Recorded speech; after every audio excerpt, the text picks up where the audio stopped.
주를 위한 이곳에 예배하는 자들 중에 그가 찾는 이 없어 주님께서 슬퍼하시네. 선한 목자 구세주여 항상 인도하소서. 주의 뜻을 따라서 살아가게 하시고 목자 구세주여 항상 인도하소서. 전능하신 아버지 하나님, 천지의 창조주를 믿습니다. 나는 그의 유일하신 아들 우리 주 예수 그리스도를 믿습니다. 그는 성령으로 잉태되어 동정녀 마리아에게서 나시고 본디오 빌라도에게 고난을 받아 십자가에 못 박혀 죽으시고 장사된 지 사흘 만에 죽은 자 가운데에서 다시 살아나셨으며 하늘에 오르시어 전능하신 하나님 아버지 우편에 앉아 계시다가 거기로부터 살아있는 자와 죽은 자를 심판하러 오십니다. 나는 성령을 믿으며 거룩한 공교회와 성도의 교제와 죄를 용서하는 것과 몸의 부활과 영생을 믿습니다. 아멘. 두려워 말라, 내가 너와 함께함이니라. 놀라지 말라, 나는 네 하나님이 됨이니라. 내가 너를 굳세게 하리라. 참으로 너를 도와주리라. 참으로 나의 의로운 오른손으로 너를 붙들리라. 참으로 우리 아버지 하나님께서 의로운 오른손으로 우리의 샬롬의 가족들을 지키시리라. 아멘. 거룩하신 하나님 아버지, 은혜와 사랑을 진심으로 감사드립니다. 부족하고 연약한 저희들을 하나님의 자녀 삼아주실 뿐 아니라 주님의 일꾼으로 불러주셔서 오늘 아버지 하나님 정말 주님의 전에 나와서 텅 빈 예배실에서 우리 몇몇 사역자들과 함께 예배드릴 수 있도록 여건을 허락하여 주시고 지켜주시는 주님께 감사를 드립니다. 하나님 아버지, 두세 사람이 모인 것에 언제나 함께 하시겠다고 약속하신 주님의 말씀을 믿고 나왔사오니 주님 영광 받으시고 이 예배가 순간순간마다 은혜가 충만히 넘치는 귀한 예배 되기를 원합니다. 하나님 아버지, 우리가 21년 전에 샬롬 장애인 선교회를 설립하여 주셨고 지금까지 한 번도 목요 예배를 거른 적이 없습니다. 그러나 아버지 이번 코로나 바이러스로 인하여서 우리가 아버지 하나님 정말 뭉치면 죽고 흩어지면 산다는 말이 나올 정도로 아버지 우리가 흩어져서 있어야 하기에 우리 아버지는 각 회원들 오늘 목요일을 기억하여 또 나오지 못하고 각각 집안에서 아버지는 목요일을 기억하며 그리워하며 지낼 것입니다. 하나님 아버지, 이 텅 빈 예배실이지만 각자 지정석처럼 모여서 자기 자리에 모여서 예배드리며 아버지 가운데 아이레는 휠체어를 타고 모여서 예배드리는 그 모습들을 생각해보며 정말 더욱더 그립고 보고 싶은 마음이 저려옵니다.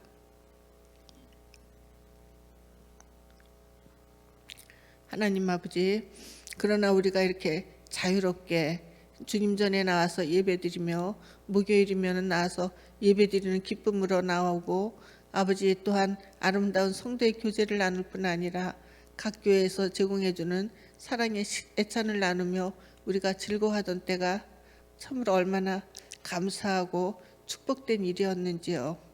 하나님 아버지,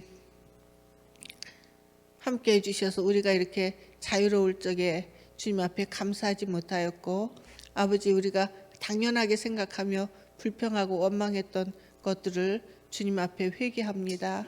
아버지 용서하여 주시고 하나님의 자녀로서 이번 기회를 통하여서 더욱더 주님께 가까이 나가며 저희들 되도록 믿음이 더욱더 아버지 안에 두터워지는 그런 시간이 되도록 저희들 지켜주시옵소서. 하나님 아버지 항상 기뻐하라, 쉬지 말고 기도하라, 범사에 감사하라고 말씀하신 것처럼 우리가 이런 어려운 때에 주님 앞에 더욱더 기뻐하며 감사할 조건을 많이 찾아내어 하나님의 뜻을 이루는 우리가 되기를 성숙한 저희들이 되기를 원합니다. 아버지 하나님, 초가 삼관도 나는 만족하네 했던 것처럼 우리가 아버지 넓지 않은 좁은 아파트나 좁은 우리의 처소일지라도 아버지 하나님, 우리가 편히 쉴 수 있는 집이 있고, 또한 아버지 하나님 사랑하는 가족들이 있고, 또한 물과 전기와 가스가 끊이지 않아서 우리가 편하게 살아갈 수 있고, 또한 아버지 하나님 시간이 더 밖에 나가지 못하기에 우리에게 있는 시간들에 더욱더 주님 앞에 기도하며 하나님의 말씀으로, 하나님이신 말씀을 더욱더 가까이 함으로 하나님과 더욱더 가까워지는 그런 계기가 되기를 원합니다. 아버지 하나님, 그리하여 주님이 기뻐하시고 주님이 아버지 하나님 축복하여 주시는 그 순종하며 말씀을 따라 나가는 하나님의 뜻을 이루는 우리 모든 회원들, 우리 모든 믿는 자들 되도록 축복하여 주시옵소서. 하나님 아버지, 정말 세계적으로 이렇게 바로 코로나 바이러스가 확산되어 가고 있는 때에 저희들 지켜주심을 감사드립니다. 아버지 하나님, 우리나라 우리 고국 대한민국을 기억하여 주시옵소서. 아버지 하나님, 지금 많이 안정세에 들어가고 있지만 아직도 많은 사람들이 고통하며 있습니다. 우리 믿는 기독교인들 1200만 명 된다는 기독교인들이 이럴 때 더욱더 주님 앞에 회개하며 주님 앞에 구함으로 인하여서 우리나라가 바로 세워지고 아버지 하나님, 그 코로나 바이러스가 빨리 진멸될 수 있기를 원합니다. 하나님 아버지, 또한 우리가 살고 있는 미국 땅을 기억하여 주시옵소서. 아버지 하나님, 정말 대통령과 위정자들 주님 앞에 기도하며 회개하며 하나님을 경외함으로 주님이 주시는 지혜로 이 국민들을, 이 나라를 잘 이끌어 나갈 수 있도록 함께하여 주시옵소서. 아버지 하나님, 지금도 코로나 바이러스로 고통 중에 있는 모든 분들의 아버지 하나님 치료하여 주실 뿐 아니라 아버지 또한 백신이 빨리 개발되어서 아버지 하나님 이런 어려운 가운데서도 조금 더 안정되며 살아갈 수 있도록 저희들을 지켜주시옵소서. 하나님께서는 이 천지 만물을 창조하시고 우리의 창조자가 되시며 우리의 정말 아버지가 되시는 주님, 모든 만물을 주관하시는 전지전능하신 하나님이시기에 아버지의 모든 것을 알고 계십니다. 또한 아버지의 지혜를 더하여 주셔서 의료진과 과학진들이 아버지는 빨리 이것을 해결하여 나갈 수 있도록 지켜주시옵소서. 하나님 아버지, 그리하여 많은 사람들이 하나님의 살아계심을 더욱더 깨닫고 믿고자 하는 주님의 유일하신 참 하나님 앞으로 나오는 자들이 더욱더 많아질 수 있도록 도와주시옵소서. 하나님 아버지, 오늘 이 예배에 주님 함께해 주시고 주혜정 박무세 목사님을 기억하여 주셔서 우리 샬롬 장애인 선교를 잘 이끌어갈 수 있도록 지혜와 능력과 건강을 더해 주시며, 또한 우리 함께 돕는 동력자들도 같은 은혜로 함께해 주셔서 이 우리 선교회가 점점 더 아버지 주님께 영광 돌릴 수 있도록 인도하여 주시옵소서.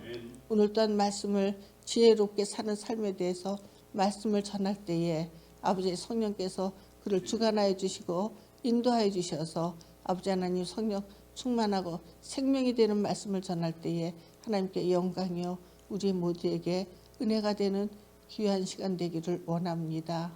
하나님 아버지, 우리 사랑하는 샬롬의 가족들 주님 지켜주셔서 이 어려운 때에 한 사람도 아버지 하나님 여기에 노출되거나 아버지 하나님 걸리는 사람들 없도록 지켜주셔서 어느 곳에 있든지 안전하고 건강하게 지켜주시며 이러한 때에 더욱더 각 가정에서 주어진 삶 속에서 하나님께 감사함으로 행복을 만들어가는 그런 우리 회원들 성숙한 믿음의 자녀들이 될 수 있기를 원합니다.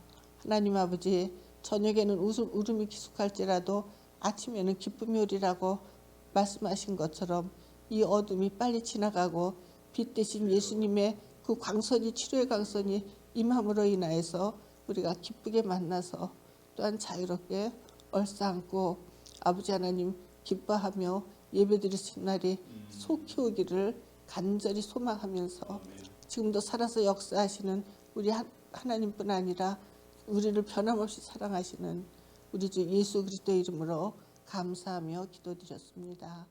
오늘 하나님의 말씀은 에베소서 5장 15절에서 21절의 말씀입니다. 제가 한 절, 여러분들이 한 절 이렇게 교독하겠습니다. 제가 15절을 읽습니다. 그런즉 너희가 어떻게 행할지 자세히 주의하여 지혜 없는 자같이 하지 말고 오직 지혜 있는 자같이 하여 세월을 아끼라. 때가 악하니라. 그러므로 어리석은 자가 되지 말고 오직 주의 뜻이 무엇인가 이해하라. 술 취하지 말라. 이는 방탕한 것이니 오직 성령으로 충만함을 받으라. 시와 찬송과 신령한 노래들로서 서로 화답하며 너희의 마음으로 주께 노래하며 찬송하며 범사에 우리 주 예수 그리스도의 이름으로 항상 아버지 하나님께 감사하며 다 같이 그리스도를 경외함으로 피차 복종하라. 아멘. 목요 예배를 직원 예배로 대체하여 영상 예배로 드리는 것이 어느덧 두 번째가 되었습니다. 우리 사랑하는 샬롬의 가족 여러분, 지난 한 주간 동안도 주님 안에서 평안하셨습니까? 4천만 캘리포니아 주민들에게 자가격리 혹은 재택근무령이 발령이 된 지 오늘이 만 일주일 되는 날입니다. 여러분들 어떠세요? 이제 어느 정도 적응이 됐습니까? 아니면은 정말 견디기가 어렵습니까? 아직 멀었어요. 주에서 명령한 것은 약 한 달입니다. 그러니까 4월 19일까지는 이런 상태를 유지해야 하는데 모르겠습니다. 혹시 하나님께서 이 사태가 좀 더 빨리 지나가서 앞으로 3주 전에 혹은 3주 후에 아니면은 더 걸릴지도 모르죠. 언제까지 코로나 바이러스가 확산이 되어서 이런 불편함을 겪게 될지 저희들은 알지 못합니다. 여러분들도 우리 회원들에게 전화를 받기도 하고 하기도 했겠지만은 저도 몇 사람 해보니까 이런 반응이에요. 목사님 언제 샬롬 가요? 그 짧은 말로서 하는 표현이 언제 샬롬 가요? 그러니까 빨리 샬롬에 나가고 싶다. 언제 갈 수 있느냐 답답하죠. 부모님에게 여쭤봐도 모르고 근데 제가 언제 나올 수 있다 이렇게 얘기할 수 있을까요? 저도 마찬가지로 나도 모른다. 그저 부모님 말씀 잘 듣고 좀 참아라 그렇게 말씀을 합니다. 여러분 영상을 통해서 이 말씀을 듣고 예배에 참여하게 되실 우리 회원들에게 전합니다. 특별히 발달 장애인들, 지적인 장애인들 얼마나 힘들겠어요. 굉장히 활동적인데 꼼짝도 못하고 집안에 갇혀 있는다는 게 말이 안 되죠. 그렇지만 여러분들 이때 부모님하고 이렇게 자꾸 다투면 안 돼요. 부모님께 순종해야 됩니다. 10계명에서 하나님에 대한 계명이 1계명서 4계명까지죠. 그리고 사람에 대한 그러한 계명이 6가지가 있는데 그 중에 첫 번째가 되는 5번째 계명이 뭐예요? 주 안에서 내 부모를 공경하라. Honor your parents in the Lord. 주 안에서 너희 부모를 공경하라. 이렇게 말씀하셨고요. 에베소서 6장 1절에는 Children, obey your father and mother. 자녀들아, 네 부모를 주 안에서 순종하라. 그리고 이어지는 말씀이 뭐예요? 이것이 옳으니라. For it is right. 왜냐하면은 이게 옳은 길이기 때문에 그래요. 부모에게 순종하는 것은 옳은 일이에요. 바른 일이에요. 꼭 행해야 하는 그런 일입니다. 그러니까는 부모님하고 부모님한테 불순종하거나 대들거나 이렇게 힘들게 하지 말고 부모님 말씀을 잘 들으시기 바랍니다. 뿐만 아니라 이것은 부모님의 말씀뿐만 아니라 나라에서 대통령이나 또는 그 밑에 장관들이나 또 주지사나 혹은 시장을 통하여서 이미 명령된 거기 때문에 우리가 지켜야 됩니다. 혹시 여러분들 가운데 하나님의 말씀 잘 지키면 되지 뭐 대통령 말씀 들어야 되고 그렇게 조금 잘못된 신앙 가진 사람들도 있어요. 그래서 우리는 예배 드린다 해가지고 이렇게 코로나 바이러스에 집단 감염되는 그런 사태도 한국에서 일어났는데 이런 것들은 조금 지혜롭지 못한 행동이라고 저는 생각합니다. 성경에도 보면은요, 베드로전서 2장 13절에 분명히 이렇게 기록합니다. 인간의 세운 모든 제도를 주를 위하여 순복하라, 순복하되, 그리고 이제 이어지는 말씀이 있습니다. 그러니까 영어로는 submit yourselves, 그 밑에 복종하라, 밑에 들어가라, 그 말을 들어라 그런 말이에요. Submit yourselves for the Lord's sake to every human institute. 주를 위하여 모든 인간의 제도에 순복하라, 순종하라, 복종하라. 주를 위하여, for Lord's sake. 이게 주님을 위한 것이라는 거예요.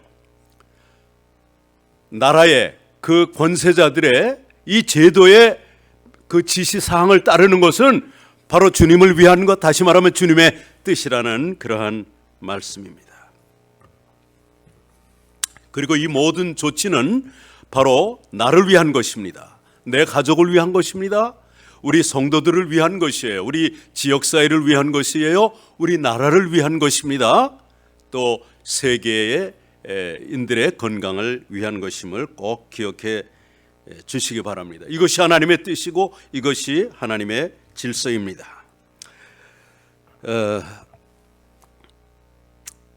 정말 우리는 지금까지 한 번도 경험해 보지 못한, 세계인들이 한 번도 동시다발적으로 경험해 보지 못한 전례 없는 사태를 맞아서 말할 수 없는 고통의 시간을 통과하고 있습니다.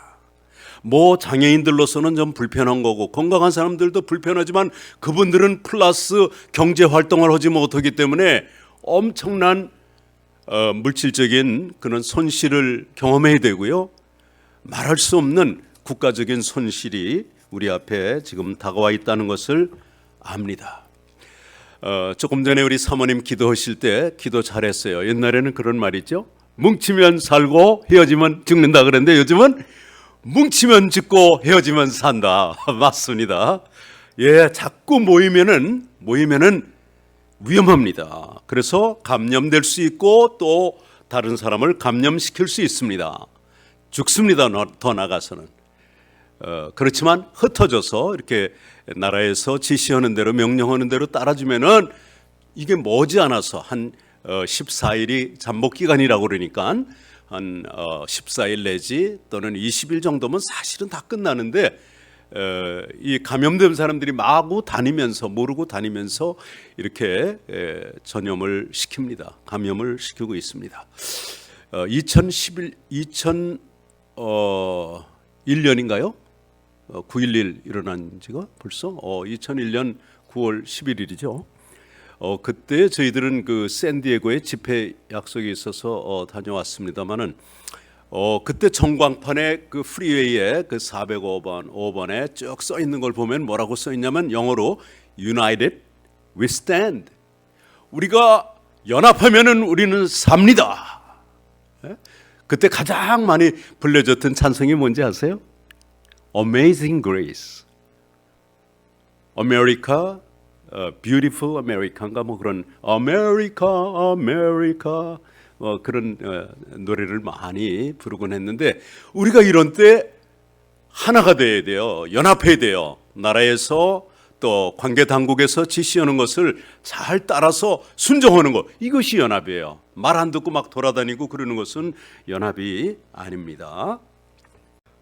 저는 오늘 하나님의 말씀 가운데에서 때가 악하니라 라는 말씀에 조금 주목을 합니다.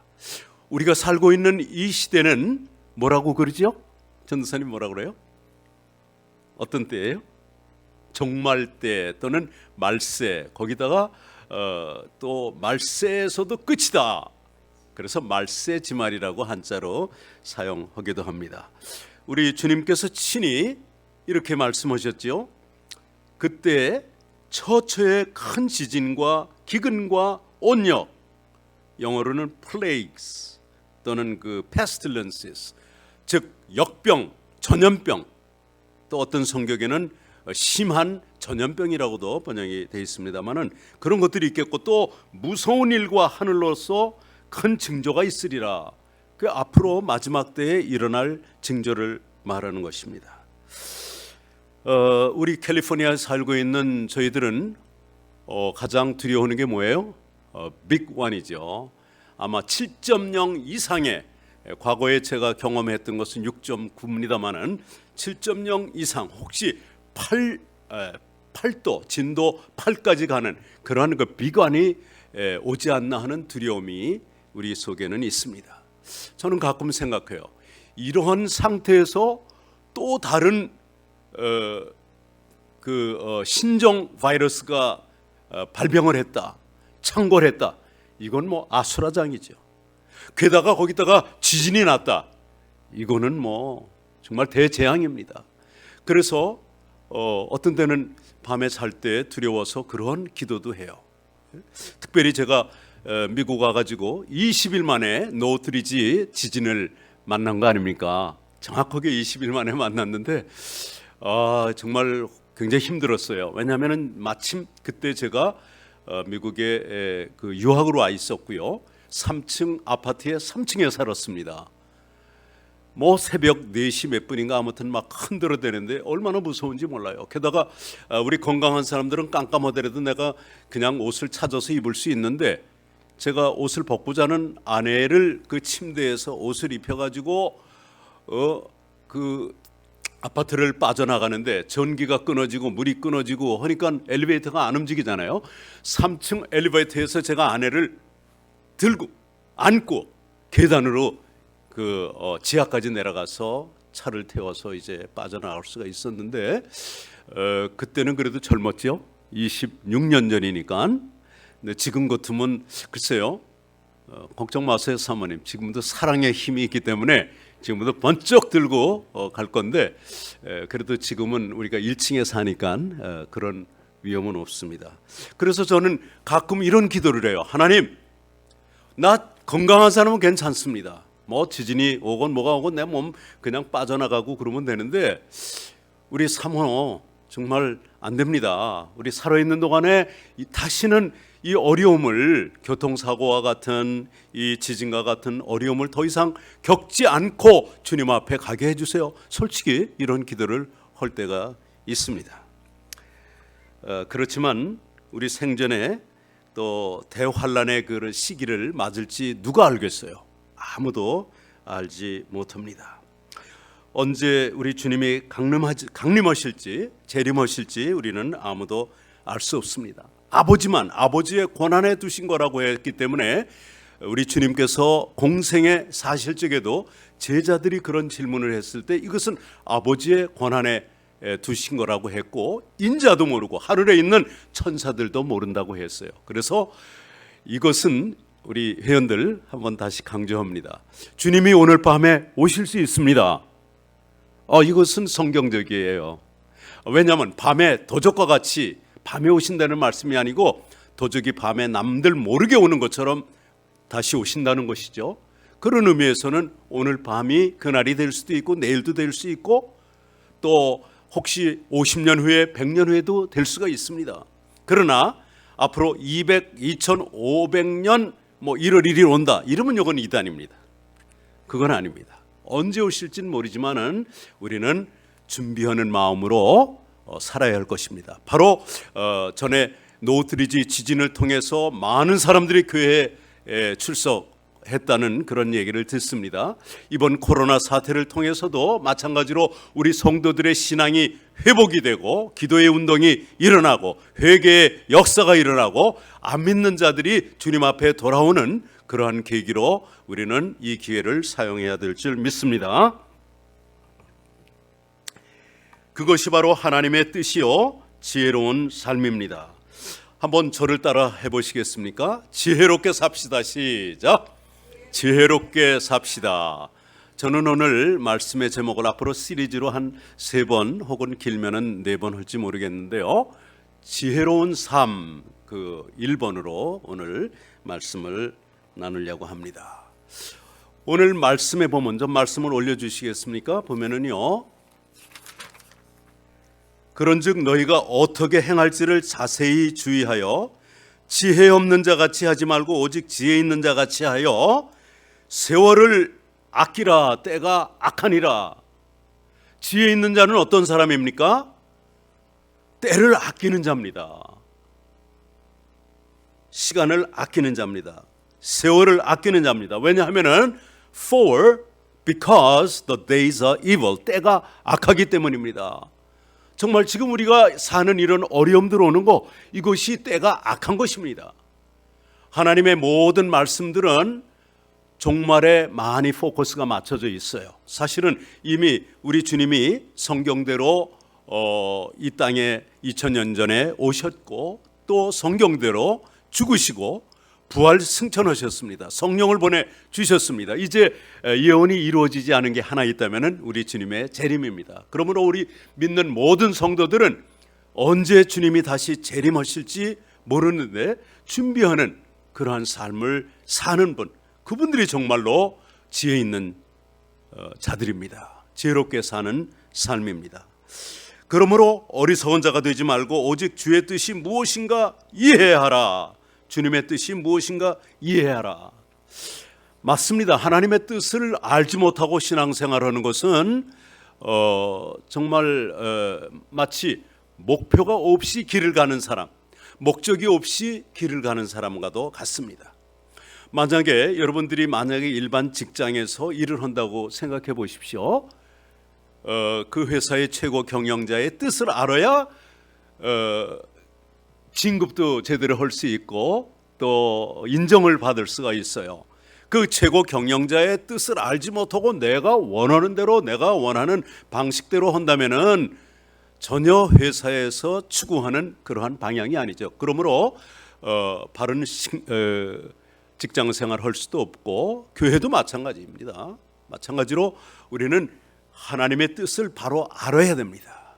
그래서 저는 주님의 뜻을 알자, 이해하자. 그것은 바로 지혜로운 삶이다.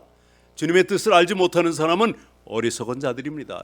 죄송한 말씀이지만, 그래서 오늘 지혜 있는 삶의 한 2가지를 말씀을 드리려고 해요. 여러분 혹시 믿는 사람들은 이런 사람들 없겠지만 그래도 혹시 한두 사람 있을지 모릅니다.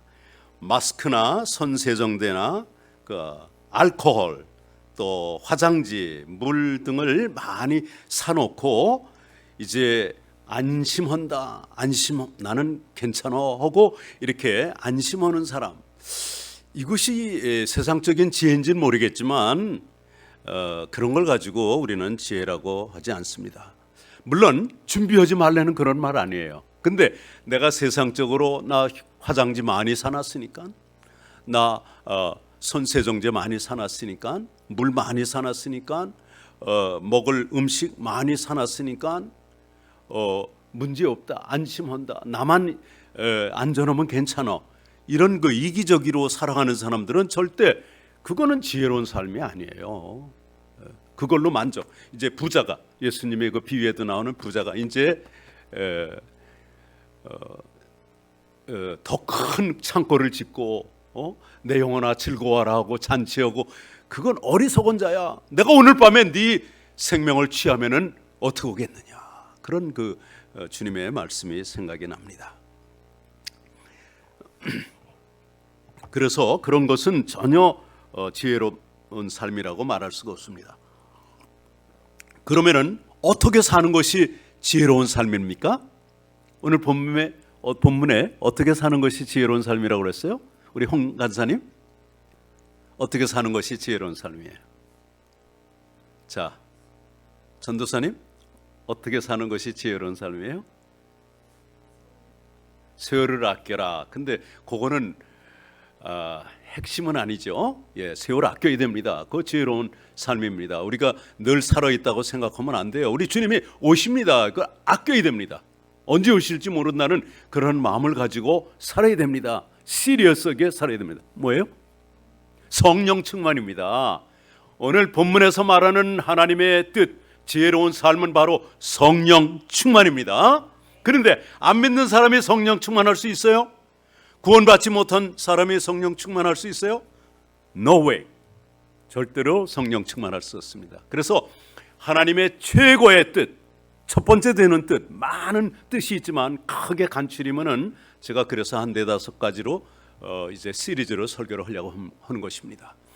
가장 큰 뜻, 첫 번째 되는 뜻은 뭐예요? 그건 두 번째입니다. 성령 충만하기 위해서 영혼이 구원을 받아야죠. 지난주에 제가 Hear the Gospel, 복음을 들으시오, 요한복음 3장의 말씀을 가지고 제가 전했잖아요. 하나님의 최고의 뜻, 첫 번째 뜻은 성령 충만이 아니라 구원받는 것입니다. 그래서 요한복음 3장 16절을 제가 많이 강조를 했죠. 아무리 세상적으로 공부를 많이 하고 박직한 사람이에요. 또 재물을 많이 가진 엄청난 부자라 할지라도, 엄청난 권세를 가진 그러한 분이라 할지라도, 아무리 건강한 사람이라고 할지라도 구원받지 않았다면 그 사람은 지혜로운 사람이 아닙니다. 가장 어리석은 사람입니다. I'm sorry to say this. 정말 미안합니다. 저는 안 믿는 분들도 이 말씀을 듣게 될 줄 믿습니다. 여러분, 그거는 절대 지혜로운 자가 아닙니다. 지혜로운 자는 구원받고 하나님의 자녀된 신분의 변화를 가지고 사는 사람들이 바로 지혜로운 자들입니다. 그래서 우리 하나님께서는 사도 바울을 통해서 디모데전서 2장 14절에 이렇게 말씀하셨습니다. 2장 4절에 하나님은 모든 사람이 구원을 받으며 진리를 아는데 알기를 원하시나니라. 그 영어 성경에 보면은요, 아주 강하게 썼어요. God desires all men to be saved and to come to the knowledge of the truth. 모든 사람이 구원받기를 갈망하신단 말이에요. 이것이 하나님의 뜻이죠. 최고의 뜻이죠. 그런데 우리는 이미 다 구원받았습니다. 여기 계신 우리 사역자 여러분들은. 그러나 그 구원이 무엇인지에 대해서 늘 감격에 있어야 돼요. 그래서 그 구원의 감격을 늘 회복하며 사는 저와 여러분들이 되기 바랍니다. 잠언 9장 10절에도 보면은 여호와를 경외하는 것이 지혜의 근본이요, 거룩한 자를 아는 것이 명철이라 그랬어요.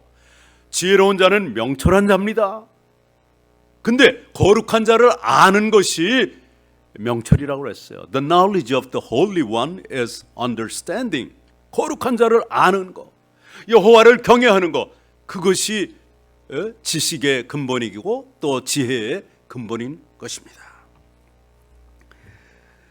우리 장애인들은 눈으로 볼 때, 세상의 관점에서 볼 때, 세상의 기준으로 볼 때는 정말 지혜로운 자라고 할 수 없고 그렇게 흠모할 부분이 없을 것입니다. 아무리 연약한 장애인이라 할지라도 예수 믿고 구원받은 자들은 정말 행복한 자들입니다. 그리고 바로 여러분들이 지혜로운 자들입니다. 안 믿고 부자 된 사람들, 안 믿고 많은 세상의 명예 누리는 거 하나도 부러워할 필요 없습니다. 네, 그것은 이 세상에 잠시 살 동안 사람들에게 보이기 좋고 의시되고 또 편안하고 도움이 되는 것이지, 저 천국에 가는 것이나 천국에서 누리는 영광과는 전혀 지장이 관계가 없습니다. 자, 그렇다면은 하나님의 첫 번째 되는 그 뜻, 지혜로운 삶의 첫 번째는 뭐다? 우리 모든 사람들이 구원을 받는 것입니다. 구원받은 저와 여러분들, 우리는 특별히 샬롬 장애인 선교회의 동역자들입니다. 우리는 우리 구원받은 것으로 만족하라고 이 사역을 주신 것이 아니에요. 아직도 하나님을 알지 못하는 수많은 장애인들과 그 가족들에게 복음을 전하라고 우리에게 귀한 사역을 맡겨주신 것입니다. 그 장애인들은 아마 미니멈 최소한 7억 5천만에서 10억이 될 겁니다. 물론 뭐 전통적인 수는 옛날에 수십 년 전부터 10%라고 그랬어요. 그러면 현재 7억 5천이 돼요. 7억 3천, 7억 5천이 되지만은 요즘 그 장애인들을 통계내는 것을 보면 15%를 내요. 그렇다면 10억이 넘어요. 그 10억의 인구 중에 7억 혹은 뭐 7억 5천의 인구 중에 몇 프로가 구원받았을까? 제 생각에 저의 짧은 지난 30여 년 동안의 경험을 통해서는 약 1%도 구원받지 못했습니다. 그렇다면은 이것은 엄청난 사역의 비전입니다. 미국 인구의 2배 이상이 넘는 그런 장애인들이 구원을 받지 못했다는 것이에요. 그것을 위해서 우리 선교회가 존재합니다. 그렇기 때문에 하나님의 관심이 우리에게 계신 한 아무리 물질적인 어려움, 세상에 어려움이 있다 할지라도 하나님은 하나님의 뜻을 연약한 저희 선교회를 통해 이루어 주실 줄 믿습니다. 아멘. 자, 두 번째로 하나님의 뜻, 지혜롭게 사는 삶은 무엇이다? 시작. 성령 충만함입니다. 오늘 본문의 말씀 조금 아까 다시 한번 올려주시겠어요? 그러므로 어리석은 자가 되지 말고 오직 주의 뜻이 무엇인가 이해하라. 그리고 나오는 문장이 뭐냐면 술 취하지 말라. 이는 방탕한 것이니 오직 성령의 충만함을 받으라.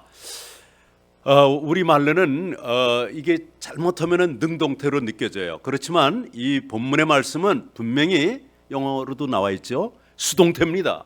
우선 명령형입니다. And do not get drunk with wine. 술 취하지 말라.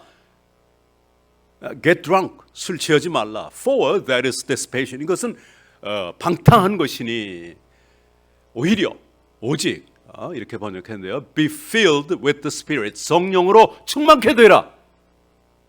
충만함을 받으라. 능동태가 아니에요. 충만하여 져라. 이렇게 번역하는 게 엄밀히 얘기하면 맞죠. 그러니까 이 본문의 핵심되는 성령 충만은 명령형입니다. 어떤 사람 목사님만 성령 충만하면 되지. 전도사님이나 간사님이나 또 장로님이나 이런 특정한 사람들, 선교사들이나 성령 충만하면 됐지 뭐 우리야 교회 다니면 되는 거지. 이렇게 생각하면 안 돼요. 이것은 모든 믿는 자에게 주시는 하나님의 명령입니다. 믿는 자라면, 구원받은 자라면 반드시 성령 충만해야 될 줄 압니다. 성령 충만하게 되시기 바랍니다. 근데 왜 하필이면 술 취하지 말라라고 그거를 썼을까요? 술 취한 거하고 성령 충만한 것은 전혀 관계가 없죠. 그렇지만 사도 바울께서는 성령 충만을 설명하기 위해서 술 취하지 말라는 그런 예를 든 거예요. 술 취한 건 뭐예요? 다른 말로 하면은 술의 영향하에 있는 겁니다. 즉 알코올이라고 하는 성분이 내 몸에 들어가니까 내가 취해지는 거예요. 수동태가 되는 거예요. 마찬가지로 내가 성령 충만을 내가 스스로도 할 수가 없고 받고 이러는 것이 아니고 성령 하나님의 말씀을 통해서 성령이 내 안에 내주에 계시면 그때 운행하시고 또 역사하실 수 있는 그 룸을 더 많이 우리가 준비해 드린다면 더 크게 역사하실 수 있는 거예요.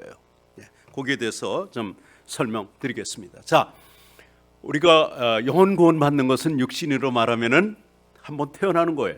그래서 영혼이 구원 받는 것을 뭐라고 하냐면 거듭남이라고 그래요. You must be born again. 다시 태어나야 한다. 자, 아기가 태어났으면은 그냥 인간이 된 거예요? 아직 멀었어요. 오히려 병아리라든가 이런 것들은 보니까 사슴들 그냥 낳고 나서 막 조금 있다가 막 뛰어다니고요. 사슴들 조금 있다가 소도 송아지도 그렇고 막 뛰어다니더라고. 근데 우리 인간 새끼라 그러면 좀 이상하고 우리 인간들은 이거 사람 꼴 100일 내면 이거 얼마나 걸려요. 정말 사람 구실 제대로 하려면 한 20년 교육시켜야 되는 것 같아요. 뭐 1년이나 가까이 돼야 뭐 아장아장 걸어다니고 그러는데 동물들은 안 그래요. 아무튼 우리 아기가 태어나가지고 그냥 자라는 게 아니에요. 자라야죠, 그죠? 성숙해야죠. 성장할 뿐만 아니라 성숙해야 되는데 거기에 뭐가 필요해요? 영양분이 필요하죠. 뭐 먹어야 제대로 영양분을 섭취해야 그 아이가 자라고 또 그다음에 교육을 받고 이러면서 성숙해지는 것처럼 우리 성도님들도 한 번 구원받았다고 그건 턱걸이로 구원받은 것이지 그걸로 공부가 끝이 아니에요. 그때부터 자라나야 되는 거예요. 근데 그 부분에서 노력을 안 하는 것이 우리 성도들의 모습이 아닌가 그런 생각을 합니다. 그러니까 성령 충만을 제가 그 영양분을 섭취하는 것에 약간 뭐 정확한 비유는 아니더라도 그렇게 이해를 돕기 위해서 하는 것은 영양분을 섭취했을 때 자라는 것처럼 우리 믿음으로 구원받은 하나님의 신비적인 방법으로 거듭난 저와 여러분들, 그 다음에 하나님의 말씀의 양식을 먹음으로써 우리의 영이 자라는 거예요. 성장하고 성숙하는 거예요. 그런데 그 성령 충만함이 없이는 그게 안 돼요. 물론 지식적으로 신학 박사도 있고 뭐 그런 분들도 많이 있지만 성령 충만하고 신학 박사하고 그건 상관이 없을 수 있어요. 얼마든지요. 왜냐하면 지식적으로 공부한다면 이거 될 수가 없는 것입니다.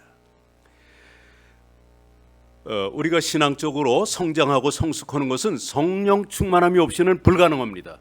우리가 인격적으로 어려운 일이 왔을 적에 인격적으로 감당할 수 있는 거 한계가 있어요. 그리고 하나님은 그건 인정하지 않아. 나의 인격과 나의 성품 가지고 자선 행위를 하고 뭐 이런 것들 그런 건 안 돼요. 내 이름으로 소자에게 물 한 잔을 이렇게 주면은 그것도 상급을 잃지 않는다고 그랬는데 주님의 이름으로 해야 돼요. 즉 성령 충만함이 없이 하는 것은 카운트가 안 된다는 그런 말씀입니다. 자, 술 취하지 말라. 술 취하면 그건 방탕한 것이잖아요. 술 취한 데서 모든 문제들이 일어나지 않습니까? 많은 문제들이 일어나잖아요. 근데 반대로 성령 충만하니까 어떤 것이 일어나죠? 한번 영상을 다시 올려주시기 바랍니다. 성령 충만한 결과로서 바로 다음 문맥이 뭐냐면은 시와 찬송과 신령한 노래들로서 서로 화답하며 너희의 마음으로 주께 노래하며 찬송하며 범사에 우리 주 예수 그리스도의 이름으로 항상 아버지 하나님께 감사하며 그리스도를 경외함으로 피차 복종하라. 피차 복종하라. 다시 말하면은 성령 충만하면은 신령한 기쁨이 있어요. 주님을 찬양하게 돼 있어요. 주님을 찬양하지 않는 사람은 절대로 성령 충만한 사람이 아닙니다. 맹숭맹숭한 사람입니다. 그냥 교회 다니는 사람입니다. 구원을 받았을지 모르지만은 신앙생활에 빡빡하죠. 아주 너무 힘들죠. 마지 못해 가고 혼날까 봐 가고 하나님한테 미움받지 않나 저주받지 않나 두려워서 가고 의무적으로 가고 사람과의 관계 때문에 얼굴 도장 찍기 위해서 가고 그렇게 될 수 있어요. 그래서 성령 충만이 중요한 것입니다. 또 성령 충만이 되니까는 범사에 감사한단 말이에요. 우리가 원망하고 불평하고 두려워하고 불안해하고 초조하고 우울해지고 낙심하고 공포에 떨잖아요. 성령 충만하면은 그런 게 없어질 거라고요. 분명히요. 왜? 감사하는 마음이 주어지니까. 그런 어려운 가운데에서도 감사하는 마음을 성령님이 주시니까. 그 세 번째로 보니까는 피차의 복종함. 다시 말하자면 이건 겸손이죠. 겸손입니다. 피차 섬기게 되는 것입니다. 그러면서 이어지는 말씀이 피차 그리스도를 경외함으로 피차 복종하라. 그렇게 써 있죠. And submit to one another in the fear of Christ. 그리스도를 경외함으로 피차 서로 복종하라. 그리고 이어지는 문맥이 뭐예요? 부부관계. 아내들이여 남편에게 복종하라 그랬어요. 복종하라요? 예, 복종하기를 주께 하듯 하라. 그 아내가 남편에게 복종하는 거 이게 성령 충만이에요. 전도사님, 나는 전도사인데 우리 남편은 집사다 그래서 그 누르면 안 된단 말이에요. 예? 남편을 주님께 하듯이 해야 돼. 그게 성령 충만한 사람이에요. 아멘. 예. 맞죠? 사모님 잘 들으세요. 잘하고 있지만은 지난 43년 동안 그러고 보니 오늘이 저희 그 결혼 43주년인데 우리 직원들이 또 아름다운 꽃과 또 케이크로서 서프라이즈 선물을 주셔서 너무 감사합니다만은 이렇게 복종하는 거고, 또 남편은 아내를 주님께서 교회를 사랑하셔서 자기 몸을 주신 것까지 사랑하라. 이게 성령 충만한 삶이에요. 뿐만 아니라 부모가 자녀를, 자녀가 부모를, 부모에게 주 안에서 순종하는 거, 또 고용주와 공여인의 관계에서 이런 모든 것들이 삶 속에서 성령 충만으로 나타나고, 더 마지막에 에베소서 6장 마지막 부분에 가면 하나님의 전신갑주를 입으라. 그 성령 충만한 삶의 연장입니다. 끝까지예요. 그게 성령 충만함이. 그 성령 충만함은 엄청 중요한 거예요. 우리가 성령 충만함이 없으면은 구원은 받았는데도 이게 그 충만함, 잘하지 않으면 아기가 어떻게 돼요? 안 먹여주고 그러면 뭐 며칠 안 가서 죽을 거 아니에요. 기아 상태에 있고 막 그렇잖아요. 그런 것처럼 우리 영혼이 피폐하고 비실비실 된다 이거죠. 뭐가 해야 된다고요? 그러니까는 성령 충만함이 없으면은 우리의 구원의 감격까지도 사라져 버리잖아요. 그죠? 성령 충만할 때 구원의 감격이 있고 전도도 하게 되고요, 그 영혼을 불쌍히 여기는 마음도 갖게 되는 것이에요. 그래서 성령 충만이 엄청 중요한 것입니다. 물론 성령 충만에 대해서 많은 오해가 있습니다. 가장 큰 오해는 어떤 영적 경험을 성령 충만함이라고, 이렇게 저도 한때는 그렇게 생각해서 방언을 또 막 하고 그런 적이 있어요. 그런 데를 좀 다녔습니다. 그래서 방언을 하면 이단이라고 하는 그런 교단도 있었고 하는데, 우리가 성령 충만한 것에 대해서 이렇게 제한을 하면 안 돼요. 뭐 방언도 나올 수 있는 거고, 예언도 나올 수 있는 거고, 신유 역사도 나올 수 있는 거고, 뭐 정말 여러 가지 나올 수 있겠죠. 사도 바울처럼 입신도 제 3층천에도 올라갈 수 있는 것이에요. 그러나 이것이 성령 충만함이다 이렇게 단정해 버리는 것은 굉장히 위험합니다. 전에 어떤 교회 성도님이 저한테 막 자기는 방언을 흉내낸다고, 부끄럽다고, 자기가 뭐가 됐다고 그래요. 제가 어느 교단이라고는 얘기 안 하지만은 그래가지고 그거를 연습하느라고, 배우느라고, 따라하느라고 이제 그런 것도 있는데, 그것은 잘못된 대로 가는 거예요. 물론 성령 충만으로 말미암아 엄청난 역사가 일어날 수 있어요. 왜? 하나님이 하시는 거니까. 성령 충만하면 그때는 하나님이 나와 함께 하시는 거고, 하나님이 역사할 수 있는 환경이 만들어지는 것이에요. 그러니까 그거는 우리가 절대로 제한하면 안 돼요. 그러나 방언이 성령 충만이다, 뭐가 예언하면 그렇다, 이렇게 그 단정하는 것은 좀 그렇습니다.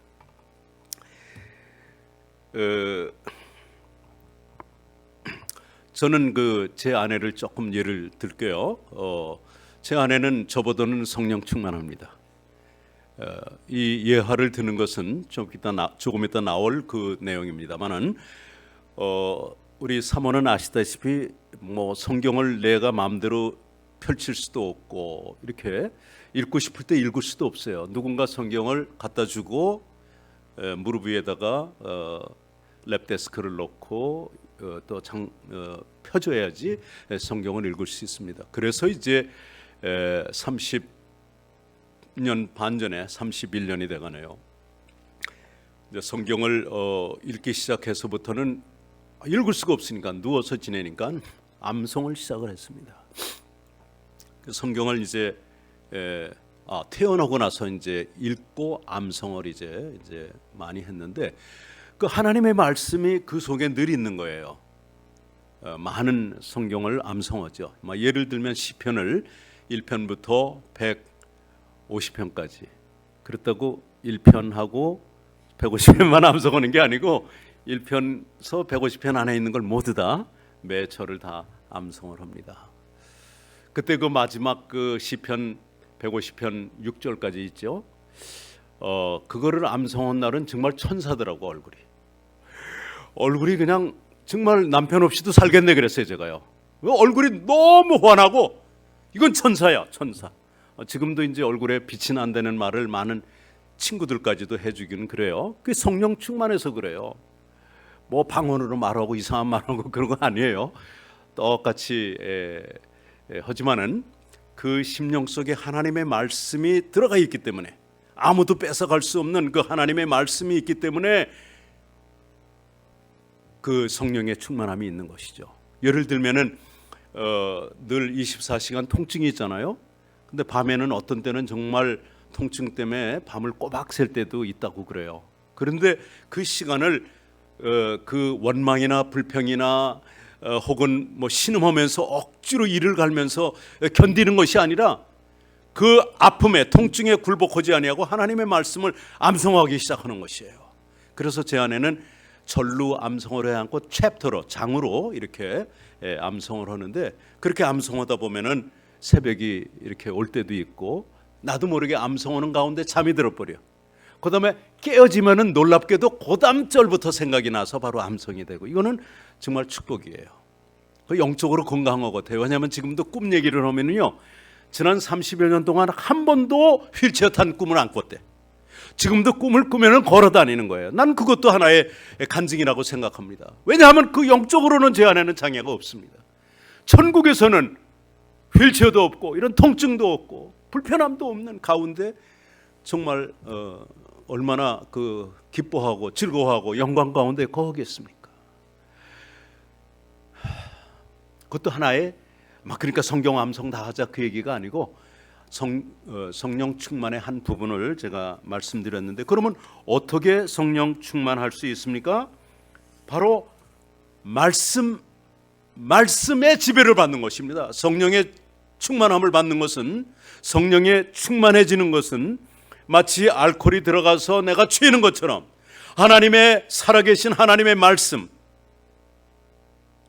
The living word of God, 하나님의 살아계신 말씀이 우리 속에 들어가서 심령에 들어가서 믿음으로 들어가 가지고 역사하실 때에 충만함이 오는 거예요. 물론 플러스 기도가 있습니다. 왜냐하면 말씀만 그냥 많이 공부하고 암송하다 보면은 이게 지식적으로만 끝나요. 그러니까 기도와 말씀을 균형 있게 우리는 생활화해야 될 줄 압니다. 마치 성령 충만함이 없다는 것은 이런 비유도 할 수 있어요. 자, 자동차가 있는데 가솔린이 떨어졌어. 아무리 벤츠라고 하더라도, 아무리 새 엔진이라고 해도 이게 나가야 안 나가요? 안 나간다고. 성령 충만함은 그런 거예요. 그러니까 우리는 항상 성령 충만해야 돼요. 항상 성령 충만해야 돼요. 바로 하나님의 말씀으로. 히브리서 4장 12절은 그렇게 말하죠.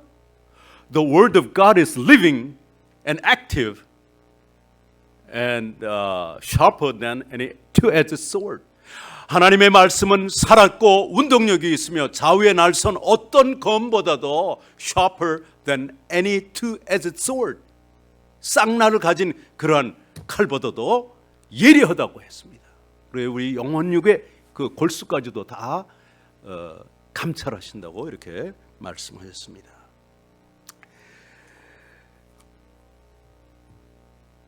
본문에 지혜 있는 자같이 하라, 주의 뜻을 바로 이해하는 것입니다. 그것은 세월을 아끼는 것입니다. 언제 주님이 오실지 모르는데 이런 코로나 바이러스의 사태를 통해서 혹시 이게 종말적인 그 징조 아니야? 그 바로 그 말씀하신 그 재앙이 아니야? 그 전염병이 아니야? 이렇게 우리 심각하게 생각해야 됩니다. 그러니까 우리 다 싸가지고 산으로 가자 그게 아니고 그거일 수도 있단 말이에요. 그럴 적에 우리가 어떻게 이것을 이기냐고요. 아까 말씀드린 대로 성령 충만하지 않으면 구원의 감격도 사라져버리고요. 그 다음에 영적으로 성장할 수가 없어요. 이 어려움을 감당할 수가 없어요. 고난이 왔을 때 감당할 수가 없다고요. 성령 충만할 때 우리는 쉽게 감당할 수 있습니다. 지금 세계 아마 150개국 이상의 나라들이 이미 코로나 바이러스로 감염이 된 것으로 제가 알고 있습니다. 단지 우리는 그냥 정부의 그 시책을 따라서 집에서만 스테이하면 될까요? 그리고 막 그 힘든 시간, 스트레스 받는 시간 이렇게 해서 될까요? 그렇게 보내는 사람도 적지 않을 것입니다. 뭘 하면서 지내는지 시간이 엄청 많을 거예요. 그 어머니들, 부인들은 힘들 것입니다. 새끼 다 차려줘야 되고 남편이 나가지 않고, 이거 보통 문제 아니에요. 애들이 학교 가지 않고 집에서 같이 있는데 이거 쉬운 일 아닐 겁니다. 그래서 가정이 더 회복이 돼야 되는데 오히려 막 다투고, 아까 식사할 적에 어느 분이 그런 말씀하셨죠. 이거 끝나고 나면은 이혼율이 높아질지도 모른다고 하는데 아마 가정 상담하는 그러한 건수가 좀 많아질 수도 있습니다. 그러나 우리 성도들은 이 기회를 통해서 그동안에 정리하지 못했던 거 정리하고, 또 아내에게 못해준 거 더 잘해주고, 아이들한테 못했던 거 우리 이 목사님 애들한테 더 잘해주세요. 여러분, 교회를 통해서 또 아내들 남편에게 서로 피차 복종하는 삶을 사는 거, 이것이 성령 충만한 삶입니다. 그래서 저는 마지막으로 두 가지만 여기에 말씀드립니다. 홈스테이 하는 거 좋아요. 그러나 그냥 유튜브나 보고 하루 종일 지낼 것인가, TV만 보고 하루 종일 그 주는 뉴스는 전부 다 불안하게 만들잖아요, 우리를요. 오늘은 뭐 7만 5천 명이 됐다. 아마 내일 정도 되면 또 뭐 팔자를 달지도 모르죠. 이렇게 빠른 속도로 확산되는데 거기에 이 세상적인 소식을 듣다 보면은 믿음이 더 떨어져. 왜? 근심이라고 하는, 두려움이라고 하는 믿음이 대신 차지하기 때문에요. 그래서 바로 이 기회에 우리는 한번 따라해 볼까요? 회개하는 기회로 삼읍시다. 시작.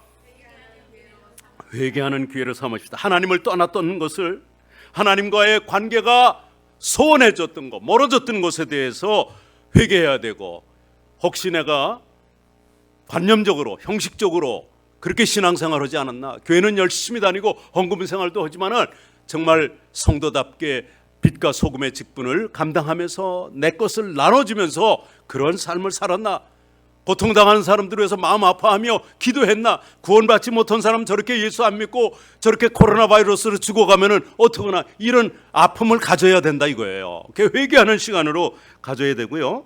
두 번째로는 하나님의 말씀을 읽는 기회로 삼아야 됩니다. 시작. 하나님의 말씀을 많이 읽는 기회로 삼아야 될 줄 압니다.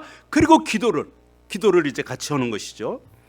그때 우리는 성령의 충만함을 경험할 것이고, 그랬다고 나는 이제 두렵지 않아, 마음의 평안에 기뻐, 감사해, 그러니까 막 코로나 바이러스는 저리 가라, 바이러스는 저리 가라고 막 아무데나 다니는 거 아니에요. 그 충만함이 있어서 두려움이 없는 거야. 함에도 불구하고 우리는 육신을 입고 살기 때문에 먹어야 살아요, 자야 살아요, 조심해야 돼요. 일부러 내가 코로나 바이러스 그 감염자들이 있을 수 있는 곳에 모르는 사람 모이는데 일부러 가는 것은 하나님을 시험하는 거예요. 주 너의 하나님을 시험하지 말라. 하나님의 말씀이 있잖아요. 마귀도 그거를 이용했지만 do not put God to the test. 하나님을 do not put your God to the test. 너희 하나님을, 네 하나님을 시험하지 말라. 그것도 죄입니다.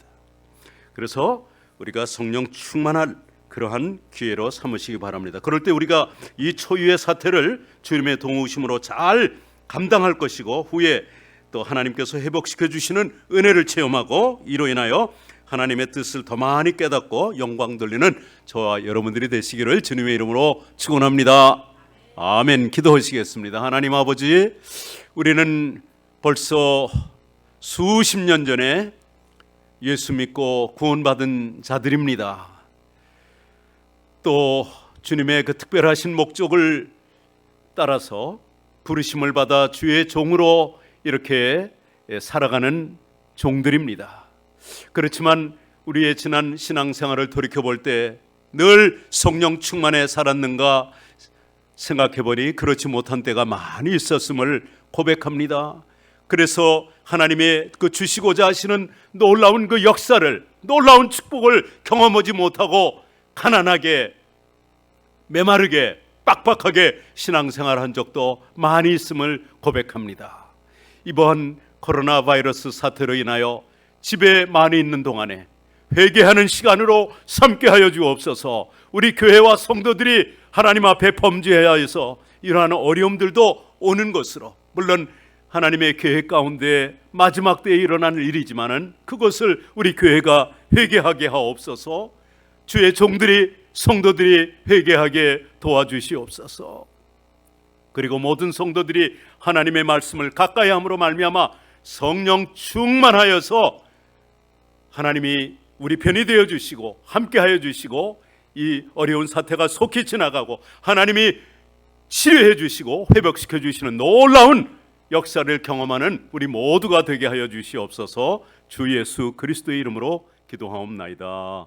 아멘은 주 예수 그리스도의 은혜와 하나님 아버지의 사랑하심과 성령님의 교통하심이 오늘 주님 앞에 나와 예배드리고 말씀 통하여 성령 충만한 삶을 매일매일 유지하며 살기로 다짐하고 돌아가는 우리 사랑하는 샬롬의 동역자들 머리머리 위에, 저들의 가정 위에, 그리고 영상으로 나중에 예배드리게 되는 우리 사랑하는 회원들 가정 위에, 한 사람 한 사람 위에, 우리 선교회를 후원하는 모든 교회와 또 단체와 개인들 위에 지금부터 영원토록 함께 계시기를 간절히 축원하옵나이다.